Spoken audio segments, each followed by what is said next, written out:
Lwaleero nafunye summons nga zimpita nzije mu kooti olw'okubanga nina emirimu gyempeereza oba gyenkola ku lw'ekitundu kyange.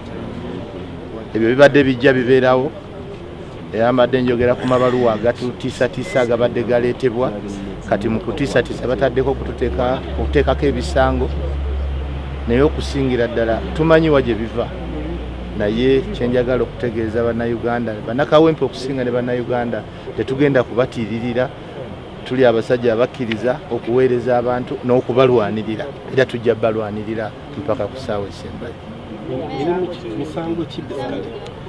Bataddewo wano emisango mbu nze nazimba ekizimbe mu bukyamu era nga nalemesa abakozi ab'ekitongole ate kyenkulembera okukola emirimu ng'ate mu mateeka nze nteekwa okubalaga ki ekyokukola, nze nteekwa okubakolera amateeka n'okuba monitoringa emirimu gyabwe.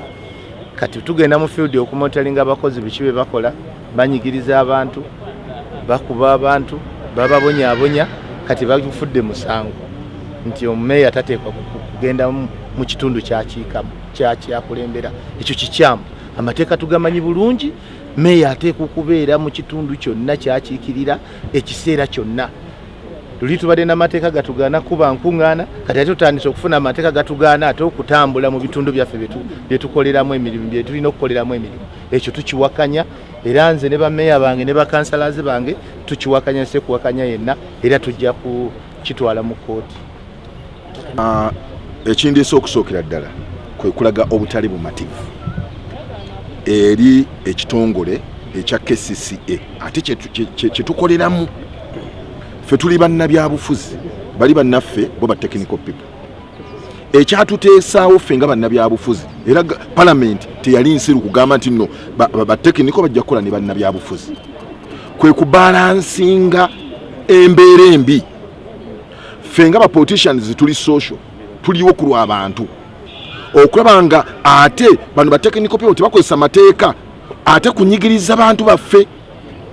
Ekirala ffe nga ba politicians bannabyabufuzi tuliwo nga bakalondoozi okulondoola enkola yonna bali ba technical gye bakola n'okulondoola emirimu gya gavumenti okulaba nga gituukirira n'okulondoola okulaba nga abantu baffe aba bulijjo bakola ebintu ebyo ebibasaanidde. Kaakati meeya bw'avaayo okutuukiriza obuvunaanyizibwa bwe gw'ate n'omukwata bukwasi n'omutwala mu kkomera, ekyo kikyamu. N'olwekyo ba technical people aba KCCA beebereremu bategeere nti ffe tulina obuvunaanyizibwa okubabalansinga.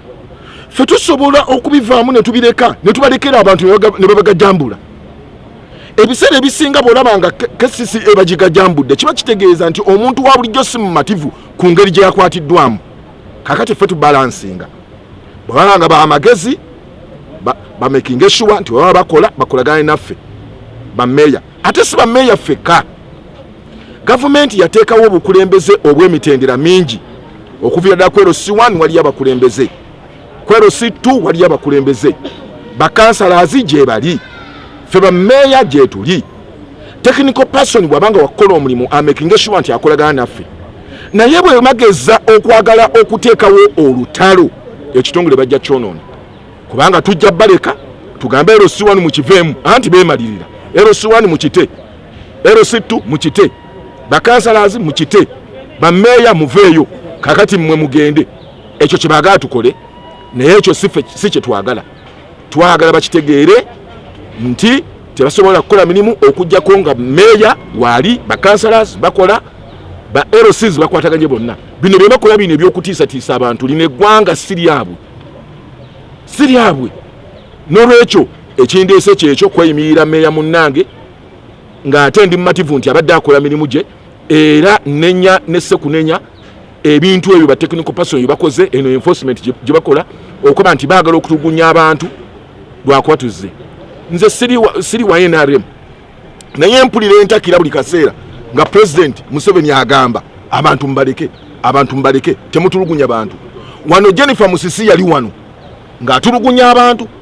President yavaayo yennyini nawulidde n'obuntu obwagenze ku social media ng'agamba teyamanya nga yeetonda olw'okuteekawo Jennifer naye nzukira Jennifer Musi bwe yatulugunyanga abantu nga tayagala ffe bannabyabufuzi tumuwabule nga buli munnabufuzi bw'avaayo wano Elias Lukwago Lord Mayor bwe yavangayo nga Jennifer Musi yeefuddemu koko leero kaakati president yamuteekawo gwafudde ekisasala saagala bano ba technical persons abali wano nabo beefuula ekisasala kubanga enkya bye bajja okunenya baveeyo bakwatagane naffe abakulembeze bannaabwe tulabe nga Kampala ekulaakulana mu mirembe. Kino ekibuga si kyabwe, kino ekibuga kyaffe ffenna.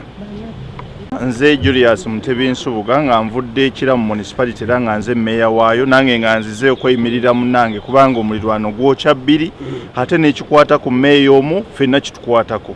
Waliwo ensonga lwaki waliwo ba technical staff naye ate naffe ne batufuula aba political head nti tuyina okulungamya aba technical staff bye baba bagenda okukola mu field era mu mbeera ennungi mu nkola ennungi ba technicals baffe tebanditwewagguddengako ffe ng'abakulembeze b'abantu ne bagenda ne bakola ebyo bye bakola mu field nga ffe tetumanyi era nga tetukkiriziganyiza nabo era nnyimirira ne kojja wange ate meeya olw'omulimu gwe yakoze yasebo nkwebaza tuyimirirewo olw'abantu ate naffe twebereremu nga bameeya buli ekikwata ku meeya omu kitukwatako ffenna n'olwekyo ba technical persons mumanye nti tetwagala kubalwanyisa ntwagala balwanyisa bulwanyisa naye ffe bakulembeze b'abantu era ffe bakiise b'abantu mu bifo bye mutulabamu n'olwekyo bye mugenda okukola mu bantu bitukwatako kuba mbikola mu bantu baffe tetwagala mwefuule nti mwe muli bakitalo nnyo mugende mukole bukozi bye mwagala kubanga abantu teri technical person gwe balonda ffe ng'abakulembeze baabwe era ekibagwako kyonna tebabuuza technical person babuuza ffe ba mayors n'olwekyo sebo nkwebaza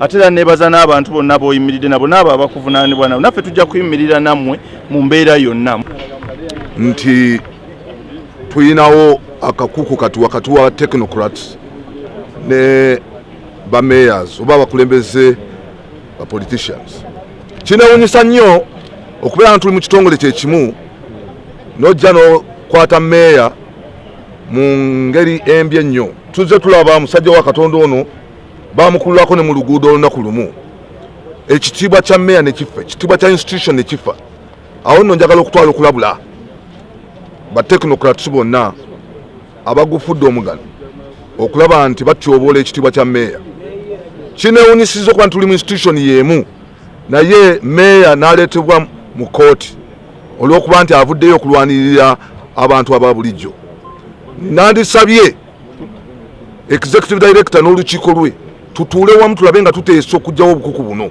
bingi nnyo ebikolebwa ba technocrats mu bitundu byaffe nga kwe kuli n'okulya enguzi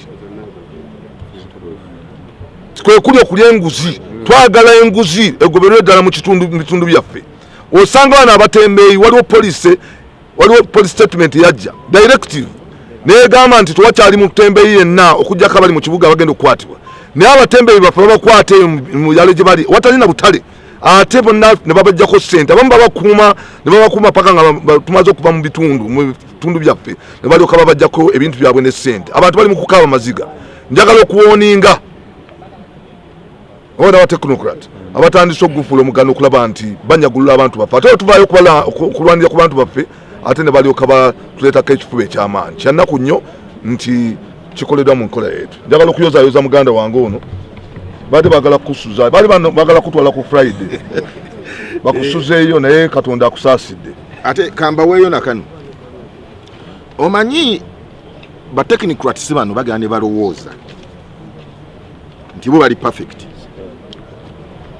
ffe tubatunulira oluusi ne tubasaasira naye baba batandise okuggulawo chapter ey'okutandika okututyoboola ffe ba meeya kati naffe tugenda kuleppuka nabo nga meeya bw'ayogedde many of them are corrupt bajja ssente yo mu bantu bakola ebintu ebitatuukiridde kati naffe bwaba balowooza nti gana amakooti be bagayinako obuyinza naffe tugenda kutandika obbalondola tubakwate naffe tugabaleetemu kubanga akufumbire ey'omuki ey'omutwe omufumbira yaki yabigere kati kabafumbe ey'emitwe naffe tufumbe ey'ebigere naye embeera bwe baji bayagala eyo tujja gitandika ate nga tugisobola nze mbasaba enkolagana ebeerewo otherwise bwe tunaatandika okweyanika obuziina bwaffe tebalina gye bajja kukoma naffe ffe tulina ebintu bingi bye tusobola obubakwatirako oluusi bwe tubasonyiwamu naye kaakati balugulidde ku ppata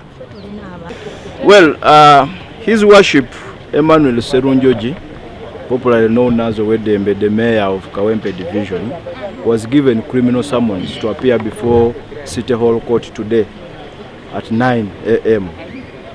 Unfortunately, when we appeared before court today, we were informed that the state attorney is absent and that there was an error on the summons. Instead of 2 p.m., they had written 9 a.m., which we found very strange and odd.